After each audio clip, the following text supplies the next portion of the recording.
स्वागत है आप लोग का यूपीपीएससी मेंटर ग्रुप पे। देखिए हम लोग करंट अफेयर का सीरीज देख रहे हैं जो यूपीपीसीएस में क्वेश्चन पूछे जा सकते हैं या यूपीपीसीएस की बात करें, चाहे आरओ या आरओ की बात करें, आरओ या एआरओ में जो करंट पूछे जा सकते हैं उन्हें करंट को हम लोग एक जगह सीरीज के माध्यम से देख रहे हैं और चाय पीते पीते आपका करंट अफेयर तैयार हो जाएगा। सिर्फ 15 से 20 मिनट आप लोग को टाइम देना है, चाय पीते रहिए और करंट अफेयर देखते रहिए। साथ ही टेलीग्राम पे हम क्या करेंगे, इसका पीडीएफ डाल देंगे टेलीग्राम पे, आप वहाँ से जाके डाउनलोड कर सकते हैं।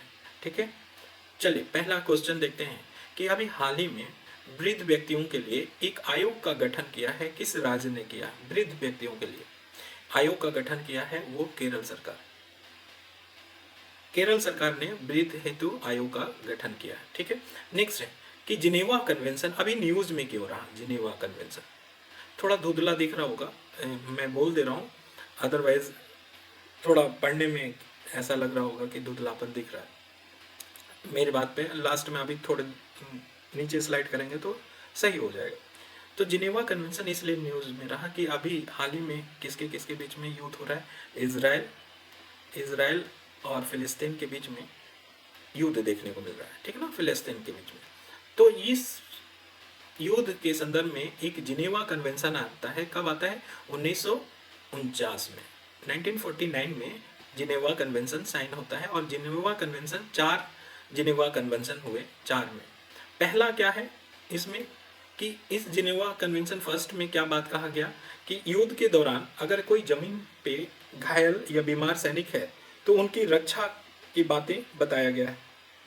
दोनों ससमान उन व्यक्तियों को रक्षा करेंगे, चाहे विरोधी ग्रुप का हो चाहे उनके ग्रुप का हो। ठीक है ना।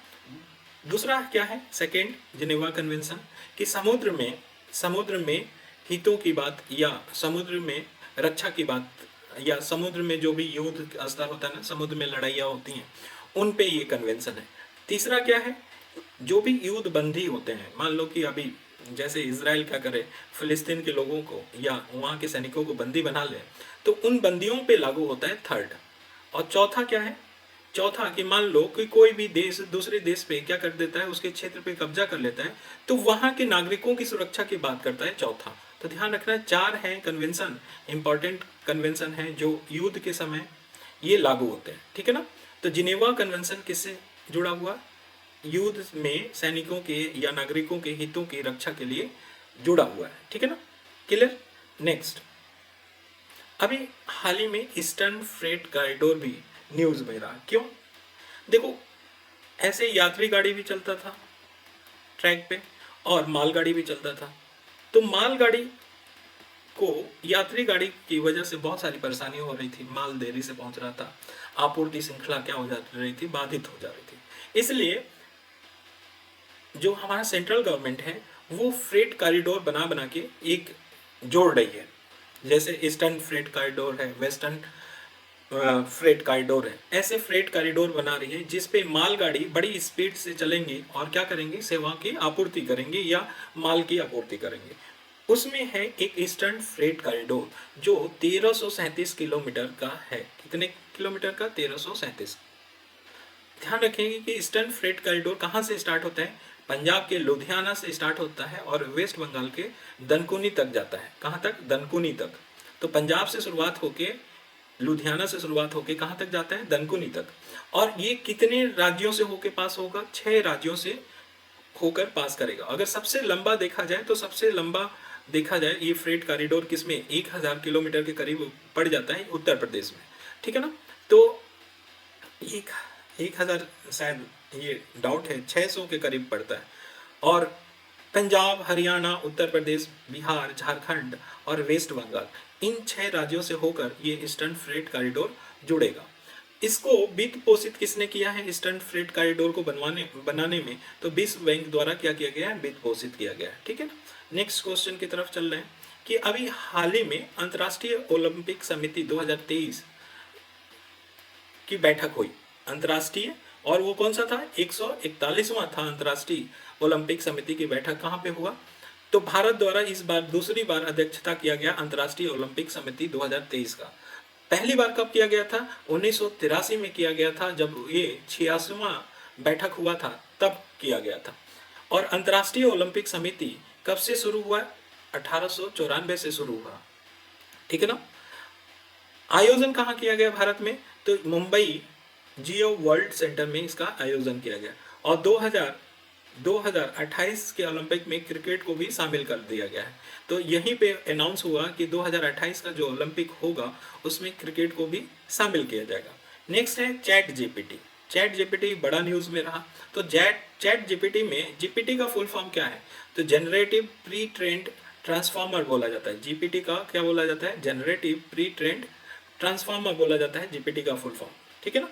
विश्व कप के इतिहास में सर्वाधिक शतकों का सचिन का रिकॉर्ड किसने तोड़ा? तो विश्व कप इतिहास में सर्वाधिक शतकों का सचिन का रिकॉर्ड तोड़ने वाले कौन है? रोहित शर्मा है, ठीक है। इन्होंने अफगानिस्तान के खिलाफ ये सचिन का रिकॉर्ड तोड़ा। नेक्स्ट है कि दक्षिण एशिया का पहला एयरक्राफ्ट रिकवरी ट्रेनिंग स्कूल कहाँ बना? ध्यान रखना, दक्षिण एशिया का है। दक्षिण एशिया का पहला एयरक्राफ्ट रिकवरी ट्रेनिंग स्कूल कहाँ पे खोला गया? तो बेंगलुरु के कैंपोगौड़ा इंटरनेशनल एयरपोर्ट के परिसर में ये खोला गया है। कहाँ पे? बेंगलुरु के कैंपोगौड़ा इंटरनेशनल एयरपोर्ट के परिसर में खोला गया। नेक्स्ट, ये कलारी व्यंजन। ये कलारी व्यंजन क्या होता है? ये दूध से बना डोगरा व्यंजन होता है। इसी को कलारी व्यंजन को जीआई टैग मिला। ये कहाँ का है कलारी व्यंजन? तो जम्मू कश्मीर के उधमपुर जिले का ये कलारी व्यंजन फेमस है, जिसको अभी हाल ही में जीआई टैग दिया गया। नेक्स्ट है कि 4 अक्टूबर 2023 को राष्ट्रीय हल्दी बोर्ड का गठन किया गया। किसका? राष्ट्रीय हल्दी बोर्ड का गठन किया गया। क्यों? भारत शीर्ष हल्दी उत्पादक देश है।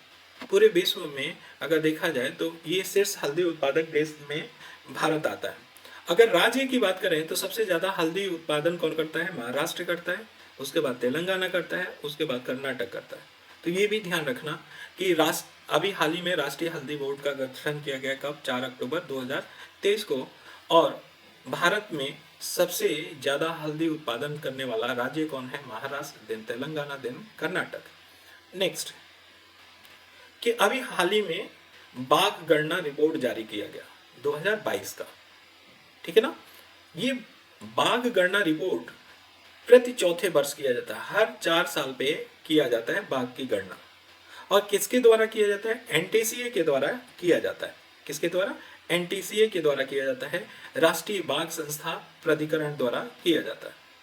जब 2018 में इसकी जनगणना हुई थी, बाघ की गणना हुई थी, तो कितना था? 2967 बाघ, 2967 बाघ थे। लेकिन 2022 में जब गणना हुई तो 6.1% की दर से वृद्धि हो गई। बाघ में वृद्धि देखने को मिला। अब कितना हो गया है? बाघों की संख्या हो गया है 3682। कितना? 3682। तो नंबर 1 पे सबसे ज्यादा बाघ कहाँ पे है? तो एमपी में है। अगर दूसरे नंबर पे देखा जाए तो कहाँ पे है? उत्तराखंड में है। और यूपी में कितने बाघ हैं? 205 बाघ हैं। ये ध्यान रखने वाली बात है। अब एनटीसीए की बात आई तो एनटीसीए के बारे में जान लें। ये राष्ट्रीय बाघ संस्था प्राधिकरण कब इस्टेब्लिश हुआ था? तो 2005 में हुआ था, ठीक है ना। किस एक्ट के थ्रू हुआ था? तो ध्यान रखना, वन्यजीव संरक्षण अधिनियम 1972 के तहत हुआ था। किस एक्ट के तहत हुआ था? वन्यजीव संरक्षण अधिनियम 1972 के तहत हुआ था। कब हुआ था? 2005 में हुआ था। अच्छा, ये जो बाघों की गणना की जाती है ये किसके द्वारा की जाती है? एम स्ट्राइप एक स्ट्राइप्स है, एम स्ट्राइप के द्वारा किया जाता है। ये 2010 में एनटीसीए के द्वारा ये क्या किया गया था? लागू किया गया था एम स्ट्राइप। और इसी के माध्यम से, इसी सर्विलेंस के माध्यम से क्या किया जाता है? बाघों की गणना की जाती है। तो ध्यान रखना, एम स्ट्राइप किससे रिलेटेड है? बाघ की गणना से। कब भारत में ये लाया गया था? एम स्ट्राइप 2010 में लाया गया था। एनटीसीए का कब स्टेब्लिश हुआ था? 2005 में हुआ था। और किस एक्ट के तहत? तो ये वाइल्ड लाइफ प्रोटेक्शन एक्ट के तहत हुआ था, ठीक है ना। कब? 1972। नेक्स्ट, अभी हाल ही में सुप्रीम कोर्ट ने समलैंगिक विवाह को क्या कर दिया, नामंजूर कर दिया। तो ये क्यों न्यूज में रहा, इसको भी देख लेते हैं।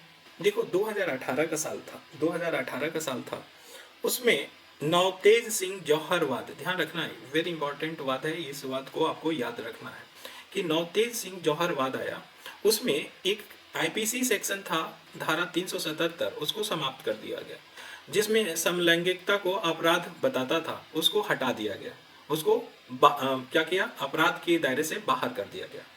लेकिन उस समय विवाह को कानूनी मान्यता नहीं दिया गया था नवतेज सिंह जौहर में। तो समलैंगिकता के विवाह को लेके सुप्रीम कोर्ट में गए और वहां पे सुप्रीम कोर्ट ने समलैंगिक विवाह को क्या कर दिया, नामंजूर कर दिया। इतनी बात ध्यान रखना।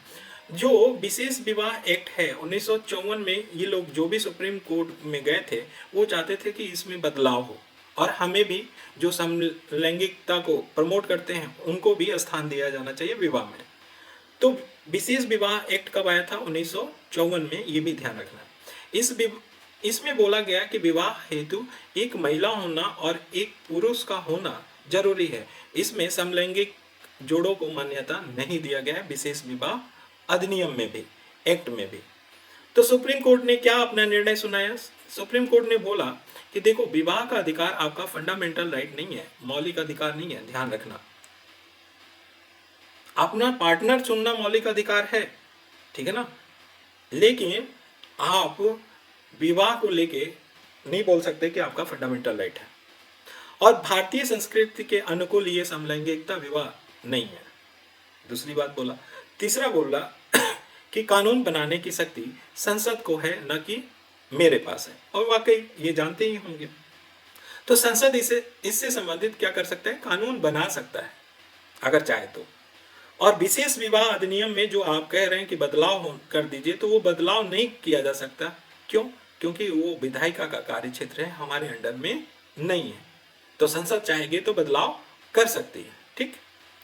नेक्स्ट क्वेश्चन है कि अभी दक्षिण पूर्व एशिया में, एक मिनट,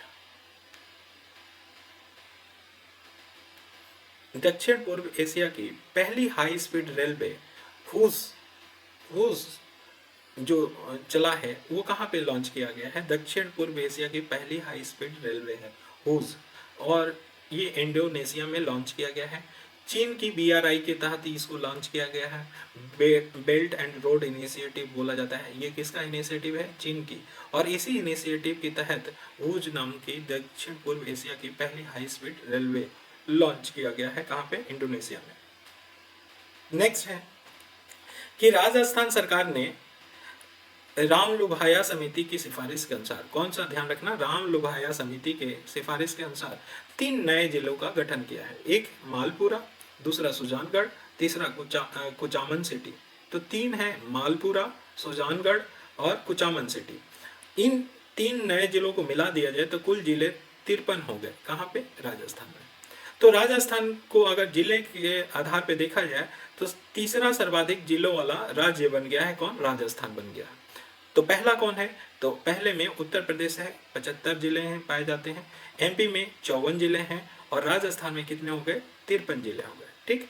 नेक्स्ट क्वेश्चन की तरफ चलते हैं कि अभी चुरपी पारंपरिक पनीर को GI टैग मिला, ये कहाँ का है, तो अरुणाचल प्रदेश का है चुरपी पारंपरिक पनीर, जिसको GI टैग में। और ये चुरपी पारंपरिक पनीर किससे बनाया जाता है, याक के दूध से बनाया जाता है। ये याक जो होते हैं गौवंशीय माने जाते हैं, ठीक है ना।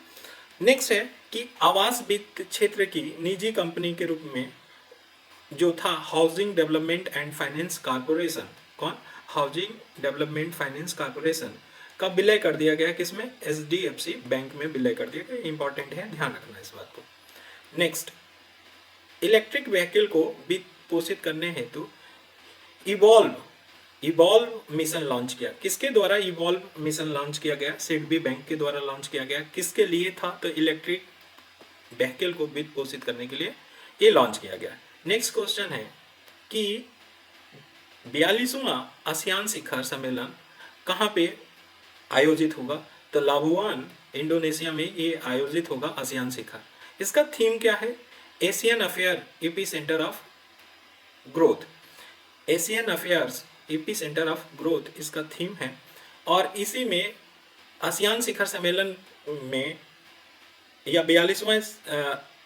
42वें शिखर सम्मेलन में तिमोर लेस्ते नया सदस्य बन के शामिल होगा। तो आसियान में अब कुल कितने देश हो जाएंगे? 11 देश हो जाएंगे। ध्यान रखना, बड़ा इंपॉर्टेंट है, ठीक है ना। और 2024 में ये आसियान शिखर सम्मेलन कहाँ पे होगा? लाओस में होगा, और ये 43वां होगा, 43rd नंबर का होगा, ठीक। नेक्स्ट है कि फिलिस्तीन आतंकी समूह हमास ने इजराइल के विरुद्ध ऑपरेशन अल अक्सा फ्लड, ध्यान रखना, अल अक्सा फ्लड के तहत 5000 से अधिक रॉकेट लॉन्च किए थे या दागे थे। कौन सी ऑपरेशन के तहत? ऑपरेशन अल अक्सा फ्लड के तहत 5000 से अधिक रॉकेट इजराइल पे दागे थे, ठीक है ना। और इजराइल ने गाजा पट्टी पे ऑपरेशन आयरन स्वॉर्ड के तहत अपनी कार्रवाई की थी। तो इजराइल ने किस गाजा पट्टी पे किस ऑपरेशन के तहत? आयरन स्वॉर्ड के तहत अपनी कार्रवाई की थी, ठीक है ना। तो ये हमारा इंपॉर्टेंट क्वेश्चन आज का रहा। बस इतना ही रहने देते हैं, नेक्स्ट टर्म पे फिर से 15-20 मिनट के लिए लेके आएंगे। Thank you so much.